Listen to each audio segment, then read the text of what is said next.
Hello, guys, and welcome to another awesome episode of Fstop Live. To all the viewers, as I've said time and time again, this is an awesome show that we've put together, myself and Godox SA, whereby we get a chance to speak to the creatives that are based in South Africa, and obviously get their story out so people can obviously get to meet them, get to say hello. If you're tuning in for the first time, note that we do have the show every Friday.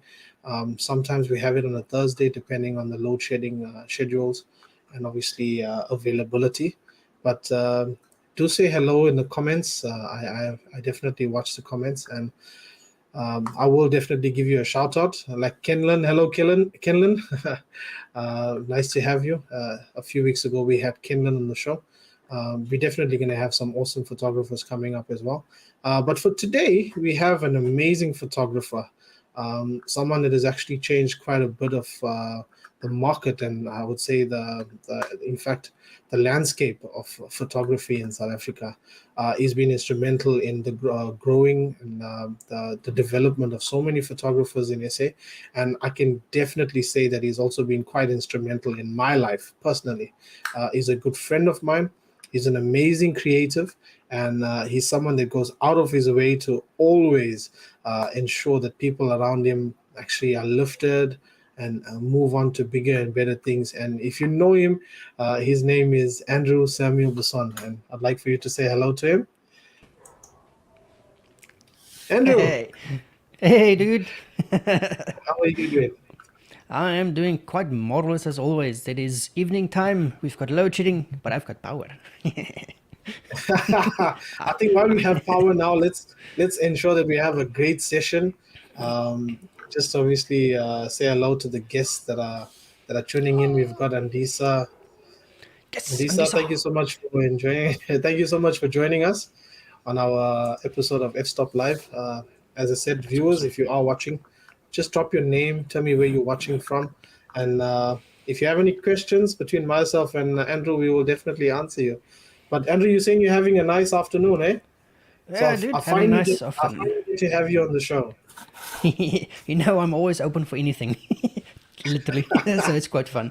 Now, everything's been going So, quite well. Did a bit of work, did a bit of product shooting and such as well, just running the XH2 and abusing it as much as possible, trying to break it, because I like breaking stuff.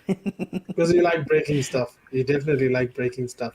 I know the amazing thing is just to say that last week, and I think it was the week before, you was in the comment section, and now I have you on the viewer. So, Yeah, I'm welcome. sneaky. It's I'm good to sneaky have that way. I'm sneaky that way. I just get myself anywhere. you. Get yourself everywhere. But Yes. to those that don't know, actually, you've actually been a good friend of mine for quite a few years now. I remember also when I was obviously still spreading my wings in the industry and obviously trying to get my footing. You were one of the friends that obviously befriended me and went out of your way to ensure that I was good and I needed everything that in fact, I got whatever it is that I needed. Always giving me advice, and I appreciate that. So just a shout out to you, live here while everybody can see. I'm giving you your flowers that you deserve. Yeah, hey, I But yeah, like flowers. you've actually been such an amazing photographer. Apart from being a photographer, a mentor and a friend, a photography friend, Mr. Heyman himself. Hey man, Yeah, spelled incorrectly on purpose, yeah, but I don't incorrectly. know how You to have to spell. say It's just one of those things. Amen, Amen. Hell yeah, dude. No, it's quite fun helping other photographers. Daily I get between 80 to 100 DMs from different photographers that need assistance every single day, consistently now for the last 2.5 years, give or take.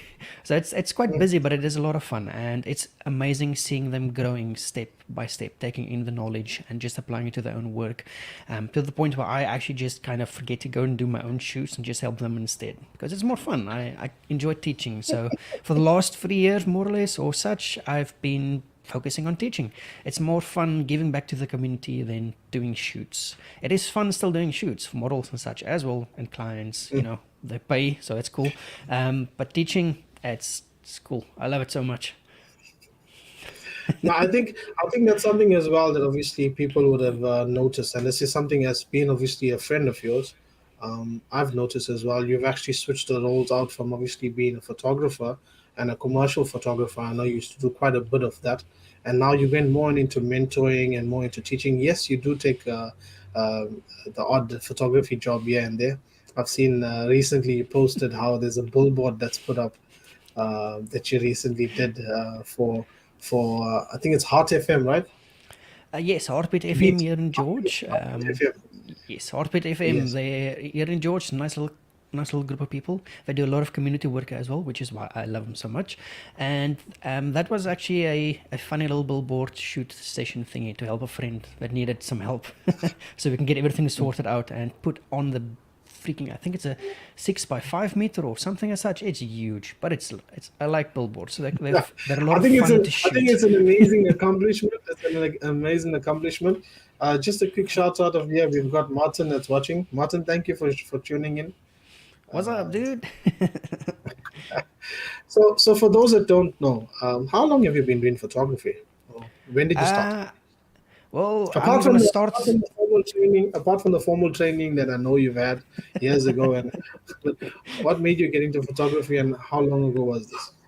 I started photography when I finished my photography, like Adobe certification in 2007, because I'm too lazy to count any more than that. But apart from that, I got into photography in a very odd way. I had a cell phone with a camera built into the thingy. I think it was like a 240p, like 1 point something megapixel camera. It was like, that thing was nice. And I used to take random photos with it. And my grandmother actually told me, you know what, these photos look good. You should be a photographer. So I'm a photographer. That's my awesome story. But mine started a little bit differently. I didn't have anybody to mentor or help or assist me. I basically like walked on the road and the ditch at the same time, both legs and both sides. And it was a struggle, but it was fun. And it's been an interesting journey. So I started taking photos. I've always just been taking photos. But I finished my Adobe certification in 2007. I used my Adobe skills for editing things for other people for a bit of extra money here and there, or to create posters for people, random stuff. You know how that goes. You can't just do one thing, you do them all.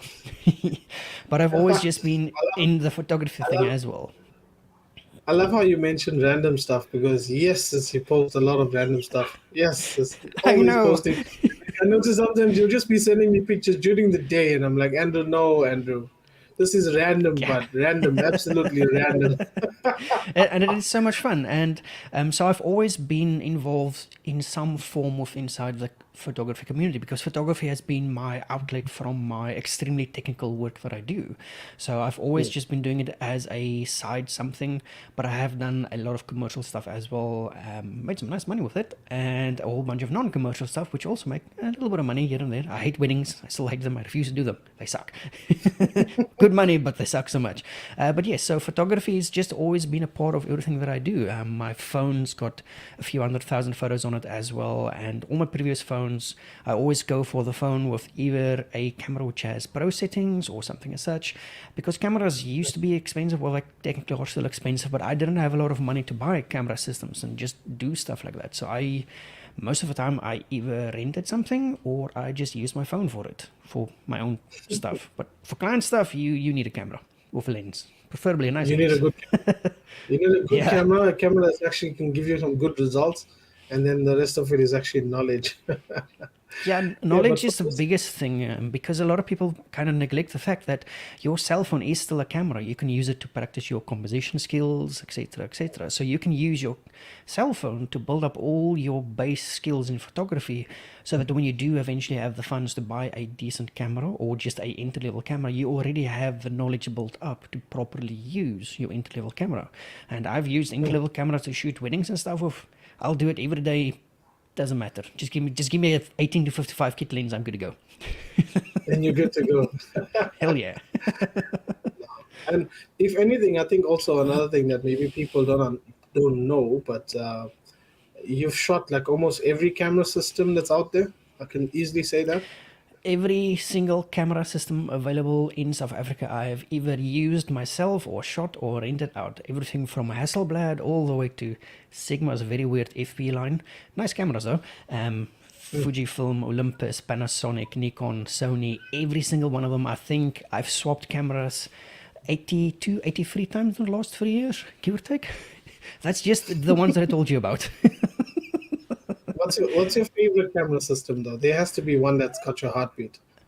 Leica was a lot of fun to use, but currently the XH2 from Fujifilm it takes every single box that I require from a camera. So that's what I'm currently using for billboards, oddly enough, and it does the work just fine, no problems at all. But the Fujifilm has always just been the camera system that I enjoyed the most, for the simple reason value for money cannot be beat. If you have a small budget but you need really high quality photos and video, Fujifilm can normally sort you out. It is a bit finicky here and there, but overall, I mean, you can't beat value for money. Definitely not. And favorite lighting system? Well, you know it. It's Godox. There's a Godox there. There's a Godox there. In my room, there's maybe 2 or 3 additional ones that might be hiding away. I use a lot of Godox stuff, and I only use Godox lights. I refuse to use anything else for the simple reason I want a brand which I can pick up the phone, call them, get support. I want a brand if something breaks, I can pick up the phone, call them, get advice, get a replacement port at a very nice, affordable price. I've replaced many a bulb because those die, and the system just works. I've never had a Godox light fail on me. I've never had any problems with syncing issues or anything as such. You put it on your camera, you set it up properly, you use it. It will work every single time. And that for me is very important, because if I go do a commercial shoot, a wedding, boudoir session, or anything as such, I need a light that doesn't die on me. And you know, I've killed cameras, many a camera. I like killing them, but I've never managed. Yeah, I've never managed to kill a Godox light. The 8200, the bulb broke, or I lost the bulb at a shoot. It like fell out. I have no idea how that happened, but that light still works and it's perfectly fine. The SL60 up here, I don't think it's fallen yet, but I'm pretty sure it will survive it because it's built sturdy like a tank. I like good gear, which is well priced, which has local support, because if you're somebody that's just starting out, if you spend a bit of money, get a good Godox light that will last you your entire life. If you're a professional and you use Godox lights and something breaks, you can get it extremely easily fixed without any much hassle or anything as such, and the support is on point. And as a professional, I want that support, because support is extremely important. That's why I sold the Olympus camera, because there's no local support. That's why I'm back in Fuji, because there's local support. And Heinz a good dude and stuff as well. I think as a professional, support is very important, especially for the systems that we choose to run. We have to be able to have these things easily serviced, easily repaired. Even if obviously, maybe if the brand maybe may not be able to get something serviced or fixed within the country, you need to be able to have a support where they can actually put a set of gear in your hand while obviously those units get sent out and stuff like this. So understanding the brands and what's available in the country is also very important. Yeah, and But that's why I like. as far as lighting goes, for me as well, Godox all the way. Yeah, and In the fact, nice thing everything. about yeah, and the best thing about Godox is I can pick up my phone, I can call Dean, or I can call somebody in the Godox center, and if they can't help me, they know somebody who can, and I love that, Yes. because and that's the thing about it. If my 8600 goes down, then I'm pretty sure I can even arrange with them to borrow a unit for a week or such while they repair that one, if I've got its shoots and stuff lined up, because they're just those types of people. They will go out of their way to help their clients, and that for me, and for you, and for every other professional photographer, we need that type of support. I don't need to send something freaking to Hong Kong to get it repaired. Stuff To that. get it repaired. I mean, what the hell? That takes way too long. But yeah, so Godox is what I've used. I've used other brands as well, and they failed, and that peed me off so much. But since I started using Godox, I've never touched any other light or brand or anything as well, because it just always freaking works. I just push a power button and the freaking thing goes. I think as far as affordability goes, and as far as obviously quality, this is something I say as well. And whenever people ask me about lighting as well, I tell them it's simple. If you look at the market, look at the landscape, look at quality, and then you look at affordability. Because it's pointless having quality and then you can't afford it. Because if you can't afford it, you won't buy it. And then it's pointless having affordability but no quality, because now your standard of photography is not going to be where it's supposed to be or where you want it to be, because you're skimping out and you're getting obviously the cheaper stuff. So as far as quality and affordability, Godox meets dead bang in the center there. So Yeah, I mean, um, Godox, you can spend 10K and get a full studio setup going easily. And that setup usually, will last you a long, long time. And that's what the thing, because the lights just last. This SL60 I've had, I don't know how long. And every time I switch it on to do stuff, that thing just keeps going. I've used it for commercial stuff as well, oddly enough, because I wanted to see if it could survive it, and it did. And that's awesome. by the My way, 80, just yes. so people know as well, I've also got the SL60. It's also right here for me, and that's the remote that comes with it. So it's Yeah, actually quite nice. I can control the amount my of remote's power that I missing. want. You lost your remote. It's actually quite nice, eh? It's actually quite nice. So you I can actually might have just switch it thrown on. it. I may not have lost it. I might have thrown it away by accident. It's actually quite Oh, nice, eh? It's actually quite nice. oh, wait, no, that was inside the Nikon Z5 box when I sent it away when somebody bought it from me. So they've got the remote with them. I'm pretty sure about it. Oops. Just for the viewers, thank you so much for joining. If you're just joining on now, please ask questions. You can drop them in the comments. Everything regarding obviously the business side of photography, all the way to the photography side of photography. If you want to know settings and if you want to know the ideal systems to use, this is the perfect man to ask, because he's used everything from Sony to Olympus to Canon to Fujifilm. He's used it. He's owned it all.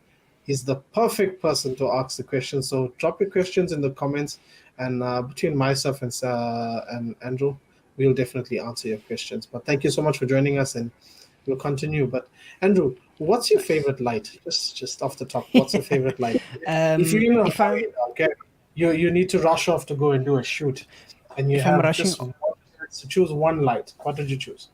if I'm choosing just one light, it will be the 8200 Pro. The thing is, if I put a 8200 Pro in my camera bag and I just put in all the different lights that I need, I've got a Fresnel head, I've got a bulb head, I've got the extension for it so I can put the bulb up high inside a softbox without the wind blowing it away and stuff like that as well. So it's extremely versatile, and the pricing is really good on it, and the repair cost on it is really good as well, because I like to break stuff. I might have repaired mine once or twice. So the 8200 would be my go-to, with 1, 2, 3, maybe 4 different heads inside my bag, and that same space will take up the same space as the 8600. But I've got more flexibility now with the 8200. So that's the only reason I would take that. But if I'm doing a commercial shoot or a wedding and I need to grab a bag and go, it's the 8600 always. Nothing else. Just a single 8600 with a 105 octa or the lantern, and I'm good to go. That covers everything I need. No, definite. As far as portability, and as far as being power packed, the 8200 ticks those boxes easily. So you can't fit the 8600 in your camera bag, but you I can can. for the 8200. You How can big not is your only. bag? My bag's big, dude. I've got a bag and a half. But yes, the Okay, 8200 it's will not a always be standard my. bag. It's not a standard bag. Nah, it's not a standard bag. Definitely not. No, It's not a the standard bag. 8200, it ticks so many boxes, the 8200, and it's so versatile because I can go from a bulb to a Fresnel head in a second. And I can use that in so many different ways, because if I only got one tiny little bag, I'm taking a reflective umbrella, 8200 with a Fresnel head. I'm good to go. That will cover every lighting Done. situation I would ever need. And I mean, Done. people always think I need to take all these different fancy lights. I go, nah, you just need one light, one good modifier, you're good to go. You can do basically everything, unless you want to do something And you very can cover specific, of everything with course. it. Yeah, and Easily that's cover the thing. everything with it. Yeah, no, the 8200 is my favorite Godox light for versatility. But for bang for buck, 8600 BM all the way. That thing's a beast. I like it. I know. I also love my 8600 BMN. For those people who don't know, when I actually lost my light, I think it was just over a year and a half ago, 2021 it was. I lost my light. I actually went out. I did a shoot with it, and there was actually water, that it was a wave that actually came through and it destroyed my light. And in destroying that light, I had recently sold my 8200 just before that, lost my V860, no 8200. And now I'm looking for a lighting system, and I don't have anything at the time. And a friend of mine from George sends me a message like, "Hey, I'm just sending something for you in the post." I'm like, "Okay, what is this that you're sending now?" It's like, "No, I'm just sending something for you in the post. Let me know when it arrives." And it arrives. And the day it arrives, when I open it, I realize it's where's it? There's it over there. There's it over In there. the back. 8600 BM. So it was actually Andrew that sent me the 8600 BM for me to obviously start using. And Hell yes, yeah, since I fell in dude. love with it since. I fell in love with it ever since. Hey, My you got to word. look out for your friends, man. You got to look out for your friends. No, but that's the thing, and you've always been someone that looks out for those around him. And I'm actually going to go into some of your work just now, just so we can obviously discuss it and try and pick your brain as to why you should, how you should, and exactly what you should. But also with regards to like in the workshops and the fun open days that you have, we're also going to discuss that shortly. Um, We've got Definitely. Kenlan over here saying BM all the way. He's also a Yes. fan of the 8600 BM. Yeah, dude. Kenlan, the 8600 BM by far does everything that I would ever require. The Pro, hey, there's Zep. Woohoo! Zep's awesome, dude. I like him. His work's cool. I like him. He's grown quite a Yeah, lot over the years as well. I keep he's such a a good chill. eye on He's his such a work. chill guy. Definitely. Yeah, No, he's the such a the chill guy. And his work is 8600. amazing as well.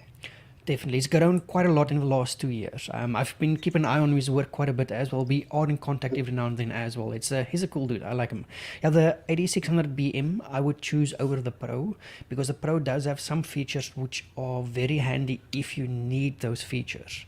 But Mm. overall, 90% of people will never even switch the features on. So just get the BM, save a bit of money, and get a really, really decent light at a good price.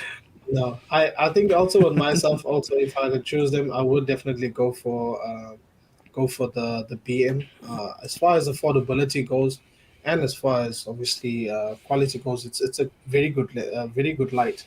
I don't need TTL, I would say, and I don't need No, obviously the other functions that comes with it. But so the BM was just enough. It was perfect, absolutely Yeah, perfect. the TTL, I never use TTL because it eats up too much light. You use Yeah, too much power from your light, and I don't like that. I like having all the power when I need all the power.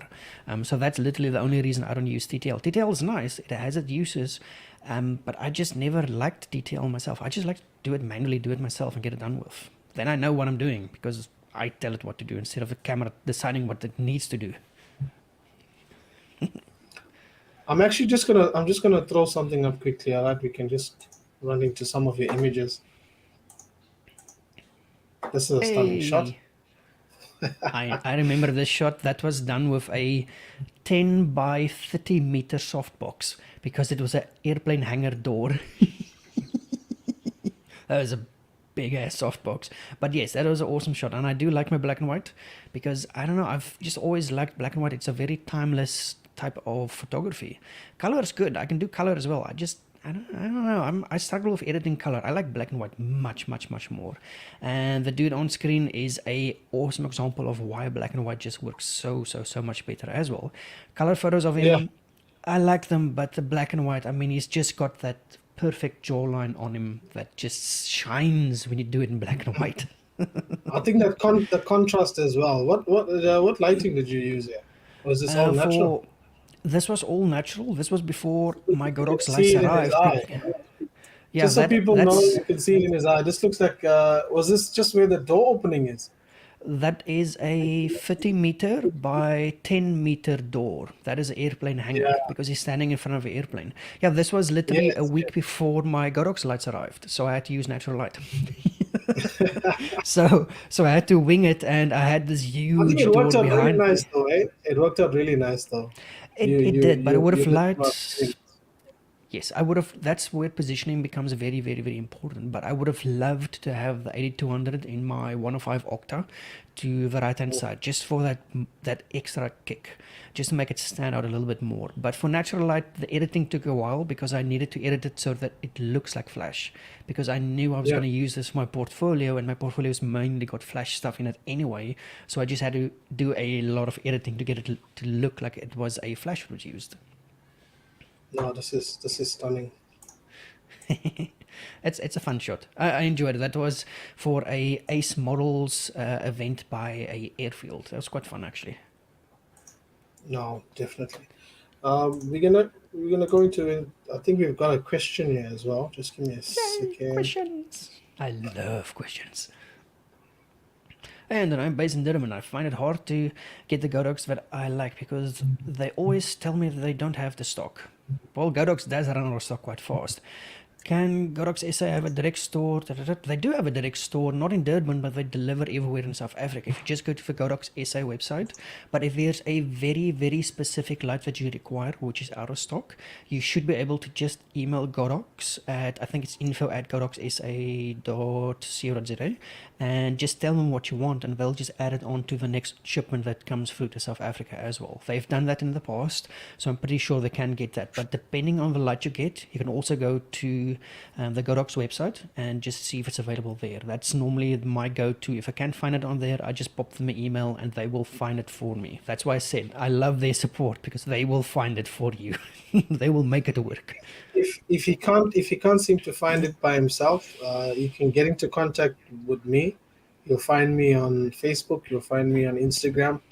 You can actually WhatsApp me, and I will definitely do my best to assist you. So Yeah, it's either I would be able to get you the lights, or I would obviously find out what the status is of bringing in those lights, because obviously we have definitely. stock coming in obviously different intervals. But if it's obviously if you don't have it at the time, they will obviously get it. So Yes, definitely you can. get into contact with me, and I'll assist you there. Yeah, you can also pop me and I will see where I can help you as well. I do know a lot of the Godox dudes myself as well, and I'm pretty sure between me and Uncle Sherwin, we can get it sorted out for you quite easily. No, definitely, Hell yeah. definitely. Sure, another one. I know you also like to do quite a bit of macro photography as well. Hell yeah. Here's That a ant classic example is of this. tiny. Like tiny, tiny, tiny. That was shot with the Godox 350 TT or TT 350. Tiny, tiny, tiny little Mm, on camera flash. And this was a ant which is about 6 millimeters in total size. So it's like super sure. tiny. And And this look was at how shot close that is. using, yeah, it was difficult because this is your normal ants that you get in the kitchen. Those tiny little black ants that always run around on your kitchen counters gathering all the sugar. And you That's how can they actually look see the up hair on close. its back, eh? You can see the hair there. Yeah, Yes, and yes. for macro photography, you need light, and you need a decent light that will always fire when you press the trigger. And before I had the TT350, I had a different random young no off brand thing, and that thing died on me. Like every third shot was black, and that peed me off so much that I went out and I sold that bloody thing and I bought a TT350, and that thing lived on my camera for macro photography because it does everything I need. Whenever I press the button, that thing fires. And it does eat batteries for macro photography because I shoot a lot of photos to get something that's sharp like that. And I think that was photo number 99 out of the sequence to get one in that's actually in focus. Because it moves so freaking fast, it doesn't want to stand still. It's majestic, but it doesn't want to sit still and look at you, unfortunately. But yes, so macro photography, I've been doing that. That's my main. And hey, Steve. Oh, Steve, representing Gardner Route. Yes, we love the Gardner Route. Steve's just up the road from me that way. He's got a nice printer that I need to show you sometime. But yes, so the macro stuff is something that I've loved doing for a very, very long time. It's been because I'm so detail orientated. That's why I love macro photography. But the biggest thing with macro photography is because you're shooting at such a close distance, as well as at such a ridiculous amount of aperture and stuff like that, you need a lot of light. I mean, that shot was at ISO, that was on the G9, so that was ISO 200 and f5.6 on the lens, and I needed the TT350 at full power just to correctly light the scene at that distance.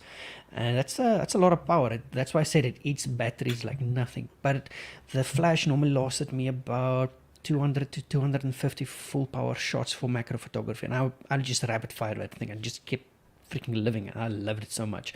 But yes, so for macro photography, I used the TT350 for a long time, and then when I got the 8200, I actually got the 8200's extension head, which gives you the 8200 in your camera bag, and you can put the head on top of your camera to use that as a flash.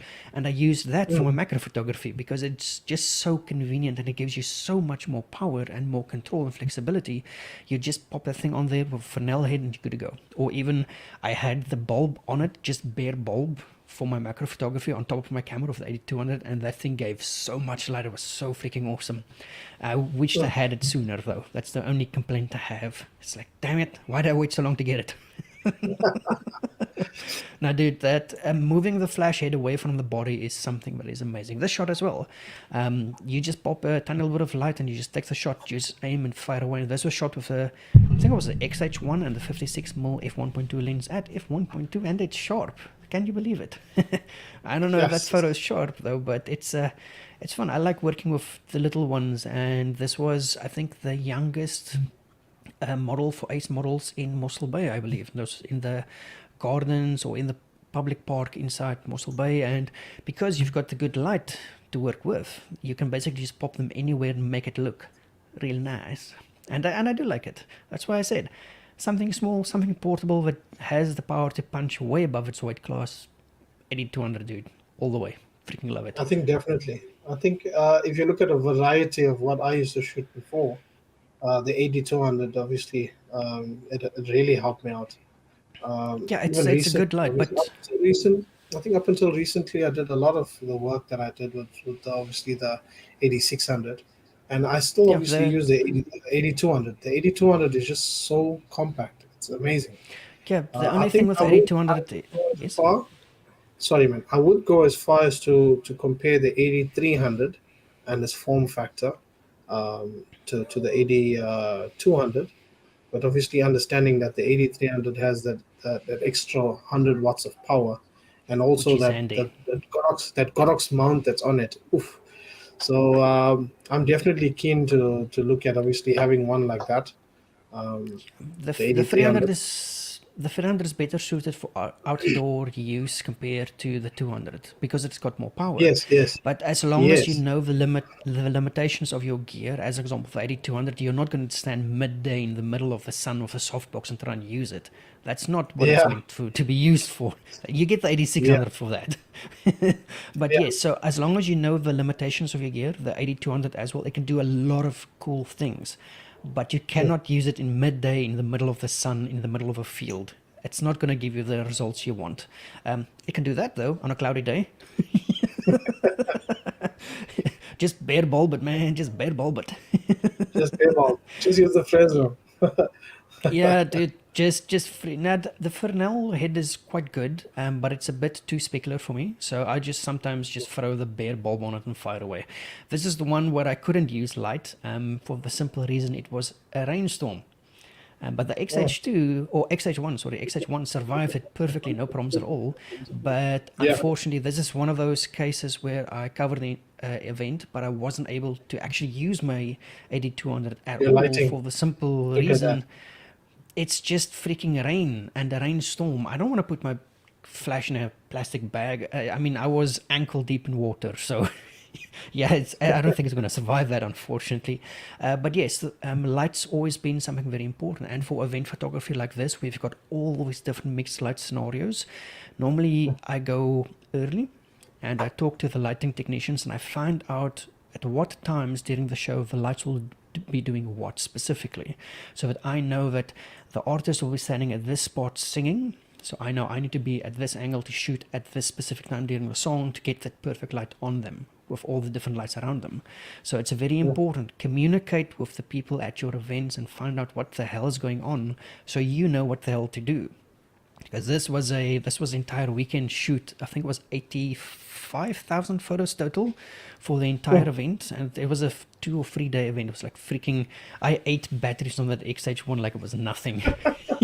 I think I worked it out. I used This is really 56. nice.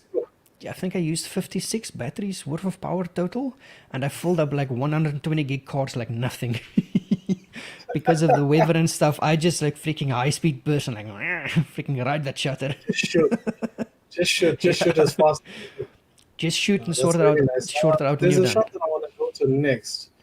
Hey, Nikki, Oh, that was shot with the Godox MS200 to the left-hand side, and that diffusion on her is actually her jacket, which is was this weird, I think it was a lace type of jacket, and Craig from Pretoria, I can never remember the difference between the two, but Craig, he basically just held it up to the light, and we got that nice little shapes and stuff on her from her jacket using the MS200 from Godox. That was really awesome. That was a fun event. I shot this with the where was the shot? This was in George. We had a little event this side as well where Steve Castings came through and Craig came through as well. And Dean was here as well, and they had the TL50s here, and those things are awesome. That's why I've got one there, because I like them so much.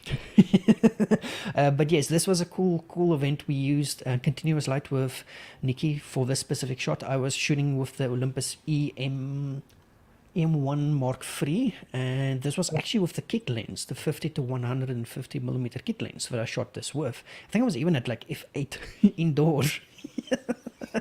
Now, dude, that MS200, that thing pounds light. I think I'd like to obviously just to point out is exactly this was actually you shot this at an event that Craig and Steve obviously planned when they came down to George.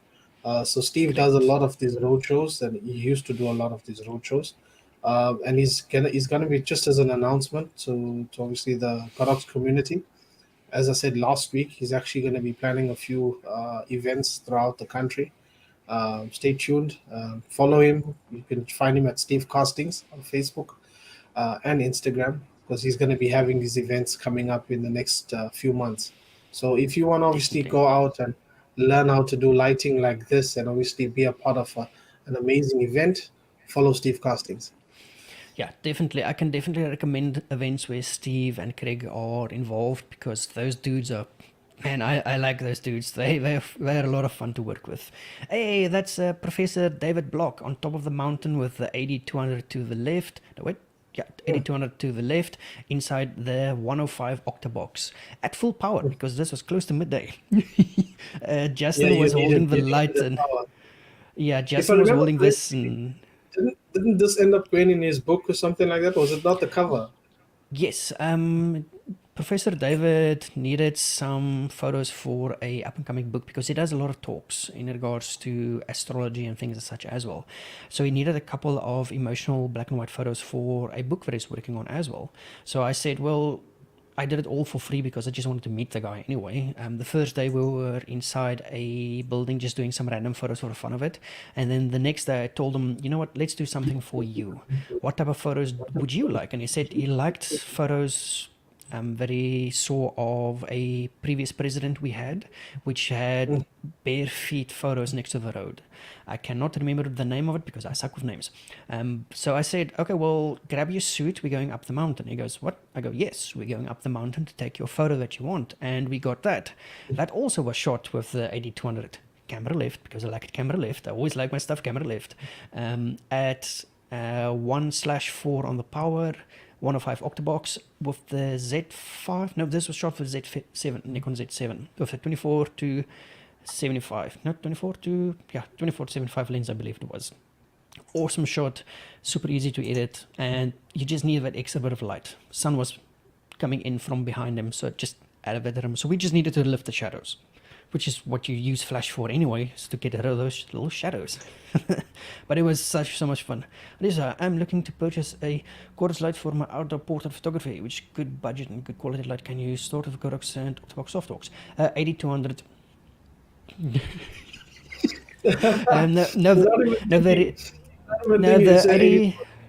He wants to use an Octabox and a softbox, so you need the 8200 with the bulb attachment to it. You can get the 80 or the Godox V1 as well, which is a really, really good speed light, but then you're going to need to use reflective umbrellas instead of soft boxes because it works really, really well inside of a reflective umbrella, like this one. Like this Godox one that I have, or one of the many that I have. But yes, so if you're looking to use soft boxes, 8200 to get you started with, it will last you a very, very long time. If you have a very small budget, look at the V1. It's a really good little speed light, but it still puts out a really good amount of power for that size of it. But it's got a really nice round head to it. It works really, really, really well. Personally, I would say just spend a little bit extra, get the 8200, not the Pro, just get the normal 8200 and just grab a decent octobox with it as well. If you're doing outside, I would say 65, 85 centimeters max normally, just because it will allow better reflective all light for you. But if you know what you're doing, get a 100 or a 110 or 120 centimeter softbox or octobox, and you should be good to go. That thing, the 8200 with the bulb attachment, yeah, it will work for you really nice. I know, I've used it for a long time. And I love it. I did a segment recently on the 8200, and I think honestly, it's still my favorite light. It's still my favorite light. Maybe until I own the 8300, but the 8200 is still my favorite light. I think because of the versatility versus the power, and it's pretty much the light that put the brand on the map, I would say. Yeah, dude, everybody's got an 8200. A lot of people use 8200s, and it's so affordable for price versus light that you pay, and for the build quality of it, and just the flexibility you get out of it. I don't think there's anything on the market currently available in South Africa that I've seen that even comes close to the value and versatility you get out of that light. And it is a really, really good light to use. I mean, I've used the 8200 more than every other light available in the Godox series because it's just so good. Hey, that was a photo shoot that was shot with a 7.5mm lens. Yeah, that's wide. I actually wanted to get to some of your landscape pictures just to show people how, you shoot so much. You do portraiture, you do fashion, you've done commercial photography. I know you've done a lot of commercial photography, and you've done macro and landscape photography. I know this is one of your pleasures, right? You enjoy doing landscape, and obviously getting some architecture as well. I hate landscape photography so much, but I do it because I need to challenge myself. The reason I hate it is I've got no idea how the hell to edit landscape photos. Portraits are easy, macro is easy. Landscape, I've got no idea how the hell to edit. Oh, that photo is very, very special. The one, if you go back. So over the years, there's one thing that I've been doing for consistently throughout the years, and that is work on my black and white editing, because black and white editing is very, very, very difficult. You can convert the image to black and white and you're done. That's fine, that's easy, but it takes a lot of time to get a photo like that edited. And I'm very proud of that specific photo because that is about 5 years worth of black and white practice to get it to look like that. That's the first one just to get to that. I was like, how to balance your whites, how to balance your blacks. You've got no idea. Just the right amount of contrast. All the dodging and burning that goes in, all your white balance shifts and stuff that you need to do for your black conversion, etc. It's just, dude, I was so happy with the edit on this specific session's photos for black and white because I just literally finished my preset for this black and white, and I've been working on it for a very, very, very long time. Oh, I was so happy when I got this one. Apologies, I just had to chip in because I was like, oh yes, I freaking finally got the look that I wanted. Took freaking forever. That was a fun. Yeah, that was a fun session. The lady is actually an artist. She sings Afrikaans or English music, was it? I can't remember, one of the two. And she just lives one town over. And they just wanted a random fun couple shoot. And this was shot with the X-T4 and the 18-55 kit lens with the 8200 camera left inside the 105 octobox, which is my favorite modifier. I love that thing so much. Yeah, no, dude, I like it. Oh, that's a deaf artist in George. He cannot actually had to learn how to do the sign language things to communicate properly with him as well for the shoot. That was quite fun. He's a very, very, very pleasing dude. Very silent, doesn't say much, but you can see it in his face. He knows what he's doing. Now, that was a super fun session as well. Oh yeah, my Now, puddle shot.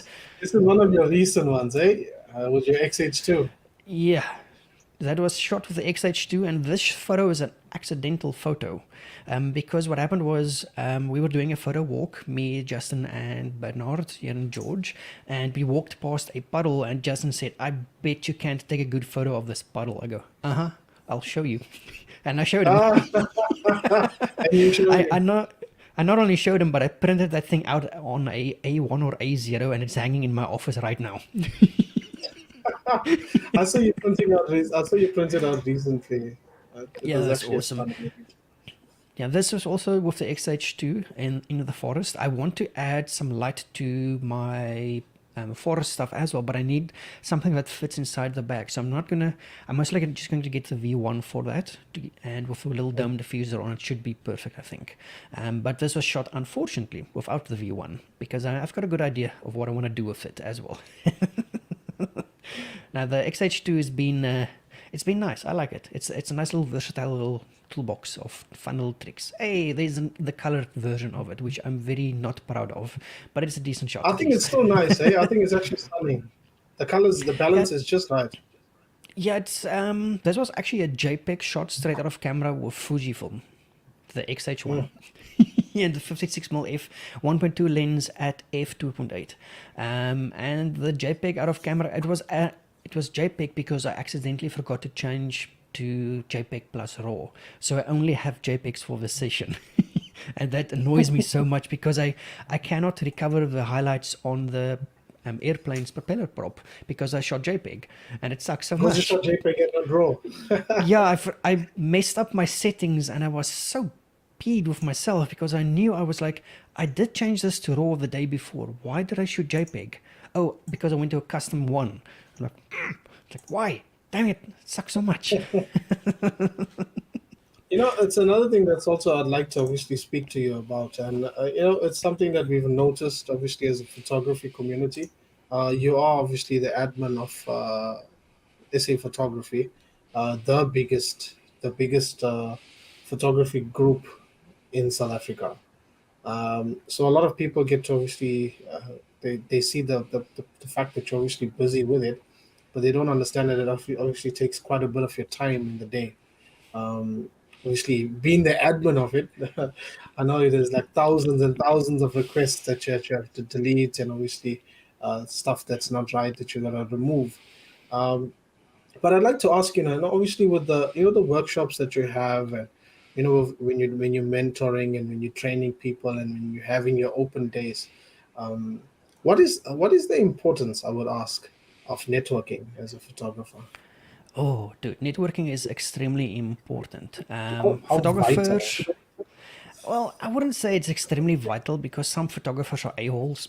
It's just one of those things. But it is important in your local community to know who's in your community.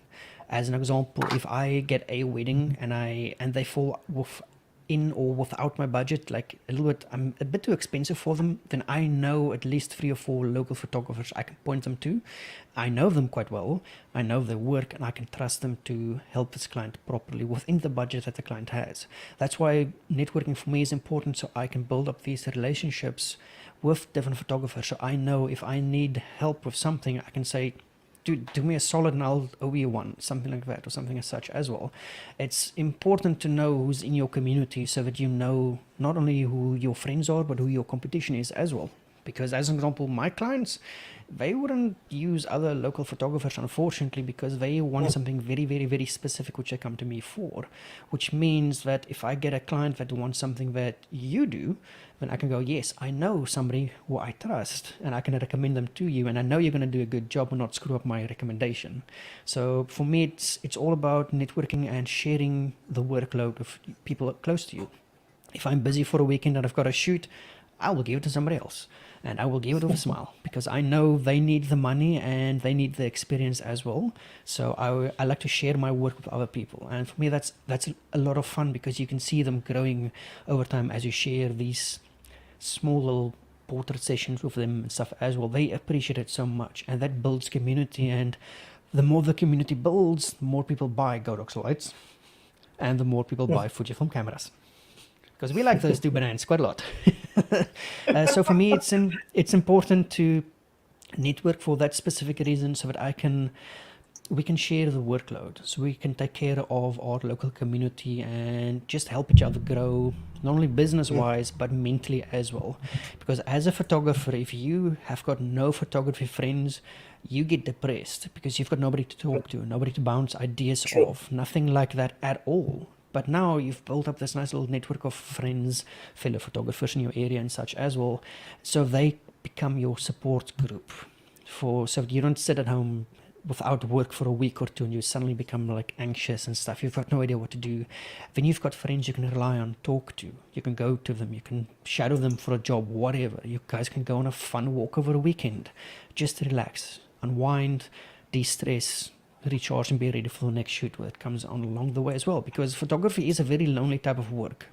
If you just sit in your tiny little bubble, never network or anything as such as well, yeah, it's going to catch up to you eventually. Because I like cameras. I can't talk to people around me that are not photographers about cameras. Who the hell am I going to talk to about cameras? Or if I've got a specific edit in mind, I know this photographer does this edit, I want to talk to him and find out what this edit is, but I'm too stubborn. I don't want to network. So how the hell am I going to find this out? So it's just better to network and know people in your area as well. I would say definitely it is critical to a point whereby no man is an island. You have to be able to relate with people and to network with people if you want to be successful in the industry. You don't have to do it, but you won't be successful. Um, how can I say it? There is a certain amount of trust that comes through people who are connected with the community and with other photographers, other professionals. But there's also something that I've noticed about you, and you've never been a photographer to hide information. I know there's quite a bit of photographers that you find out there, and like you can ask them for a question, or just ask them a question like, what settings did you use? And they're not willing to share it. If you ask them like, where did you shoot this, or which location did you use? They're not willing to share information because they feel obviously they've worked so hard for that information that they're not going to just go and give it out freely. But you've been the complete opposite of that. We see that in your workshops. We see that in obviously your the fun shoot days that you have, the open days that you have. And I'm actually going to share it now just so people can obviously see that as well. But I see that a lot. You assist anyone and everyone that obviously comes up to you to ask you for assistance. You know what the funny thing is? Those two people in that photo are two homeless dudes that were just walking past. Yeah. And they were looking at us, making fun of us. I go, okay, well, if you find this so funny, sit down and take your photo. And they sat down and took their photo. And you took their photo. Hell yeah, hell yeah, I did. And they learned something about photography. We talked to them. We networked a little bit with them as well. And it's just a nice way of letting the local community know what's actually happening, what's going on as well. And you know me, if somebody wants to freaking know something about a camera or something, I will freaking tell them. No, definitely. And I know definitely with your open days that you have, amazing, absolutely amazing. Yes, this was But actually. I'd like to obviously ask you though. Sorry, man, this is my question that I'd like to ask, and maybe this is something that other photographers that are coming up, and obviously those who have already established themselves in the industry. Why do you choose to help other photographers the way you do? And Well, obviously in this sense, why? there's a very, very easy answer to this. I never had it when I was struggling. So I will freely give it to anybody that wants it so they can have what I never had when I started. Because when I started, nobody wanted to help me. Oh, dude, you ask for settings and they will tell you to F off so fast. So I just decided, you know what? Screw it. If nobody wants to do it, I'll do it myself. And I will do it properly. I will teach anybody for free that wants help. I will give anybody the settings. I will drive from George to where the hell you are and help you and get your stuff sorted out, because that's the type of person I am. Because I know the biggest thing when you start photography is you need help. You've got no idea what the hell you're doing. You get the Danny Kruger effect where you think you're the best shit around, but technically you're kind of messing up quite a lot. But yes, so for me, it is extremely important that I help other photographers because I never had the opportunity to receive help at all. Hell, I was told to F off so many times that it it breaks you as a new photographer because you've got no idea what the hell you're doing. You just want some help, and people just basically tell you to F off. They don't want you in the photography community. I say, nah, screw it. The more photographers out there, the less work I need to do, the lazier I get to be. That freaking works for me. So for me, it all goes about I like to give back to the community things that I never had, because just helping a single photographer reach his goal or start his company and start to do really good in his company, that for me is one of the best feelings ever. I mean, I think I showed you the dude, it was filling up cars at a petrol station. He bought the 8200 used of 18 to 55. We spent 3 months and he's doing six figures a year. So Mm. anybody can do it. It just takes a bit of time, and you just need to be willing to help those people. And for me, I like helping them because the more photographers we get in the community, the larger the community gets, the more new cameras we get, the more nice new Godox lights we get. And the more people start to realize that photography is actually something that is very important, that has value, and we can all just work in this freaking industry. There's so much work out there for everybody. We don't need to hide away our clients because why? I mean, screw it. There's so much work, just freaking share it with everybody. And I like sharing knowledge. It's something that I love doing. It's so rewarding to help somebody and see them actually take the knowledge you share with them, apply it to the work, and just grow and just keep growing over and over and over again. So I do it because I freaking love it and I can do it. And screw anybody else that doesn't like it, because there's a lot of people that don't like me. And I don't care. I think I think the same goes on my end. I think when I first got into the industry as well, I remember asking quite a bit of photographers for assistance, and I asked them, what's the right camera to buy, or like what kind of lighting should I go for, and there was just simple things like settings. Like I would ask for settings, and I found myself always asking these questions, and quite a bit of them were like they would just ignore me. I remember asking guys if I could shadow them around, like just follow them around as an assistant. And I remember even telling them that, hey, I've got my own car, I've got my own transport. I'll pay for my own fuel, and I'll come out for free. You don't have to pay me as an assistant, and I will just assist you.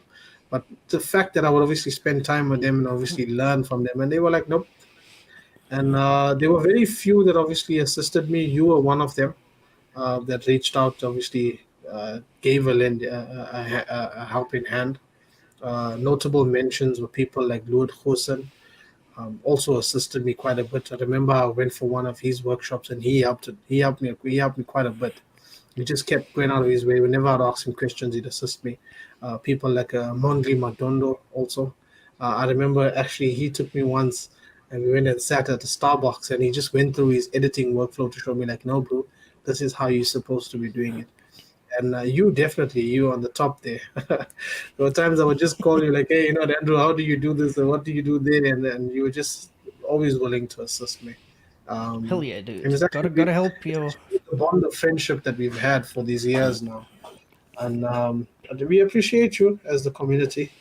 We really Eh, do. And I like just helping people. It's fun. seeing the You know work it. that you're doing is amazing. Yeah, that's group shot there is actually a funny story. That was the first time I joined the local photography group here in George. They had a thingy, and I joined and I helped. I think all of them, except maybe one or two of them. I didn't help. It was super fun. But yes, that was a The fun little. Godox lighting, the Godox lighting is Uh, all there. Hell yeah, dude! You gotta throw the freaking Godox everywhere. It just gets the job done. That's the thing about it. There's no hassle or anything. You just freaking press the power button and press the shutter, and you're good to go. I mean, what more do you want from a system? You just want something that's easy, affordable, and just freaking works every single time. And I love not having freaking missed shots. I like my shots in focus and properly lit. I think just I know we may have to obviously abruptly close this up. I'm actually expecting load shedding in the next like 30 or something seconds. Oh shit! Let's But close up. Let's close. yeah, it's literally we need to close up. But thank you so much for joining us. I really appreciate it. Thank you so much for spending the time with us. Um, we'll definitely have to obviously resume something like this here later on when we do have full on power. But thank you so much, Andrew, for joining us. Dude, Enjoy your it is evening. as always a pleasure. Keep well, keep safe, keep growing. Thank you so much. Have a good one, dude. Ciao, everybody that's looking. Bye. Hey guys, thank you so much for joining us. I'm so sorry that we have to obviously abruptly cut it like this. The lights is literally about to go off. We're living in South Africa and we have to live with load shedding. But do join us next week. We're going to be having an awesome person that's based out in Cape Town. I'm not going to give you her name as yet, but she's going to join us obviously for our Facebook Live, our Fstop Live. And if you have any questions, you can drop it in the comments. Between myself and Andrew, we will obviously go out of our way and we'll just answer those questions quickly. If you're looking at purchasing anything from Godox SA, do use my code Godox Sherwin. That's Godox Sherwin, and you'll get an awesome discount. But thank you so much for joining us, and do tune in next week. Cheers.